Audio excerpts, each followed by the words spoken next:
Paul, great to see you again. Big game last night. Happy Canada Day. Happy Canada Day. Big game tonight. England, Japan. I look at this game, I say the Japanese are the defending champs. They're an amazingly technical, very exciting team, do lots of things very well.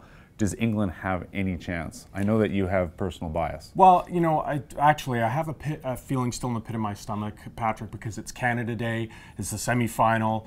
You just imagine what it would be like if Canada had been in that game, and they were the better team against England. But you know what? England's capable of pulling off the upset here. Japan haven't looked like Japan until the last game against the Netherlands, where they just look so technical and so good.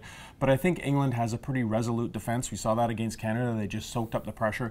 And if they get a goal off a set play, off a counterattack, off a mistake, certainly they do have a shot. And you're dealing with a one-off knockout game. If it's tight, gets to extra time penalties, it's a lottery. So I think Japan's the clear favorite. I think it would be a great story if England won, because it's giving the tournament a lot of attention. The English press has finally started to pay attention to their women's team. So, you know, I think Japan absolutely have to be favored here, but I think that the English do have a shot.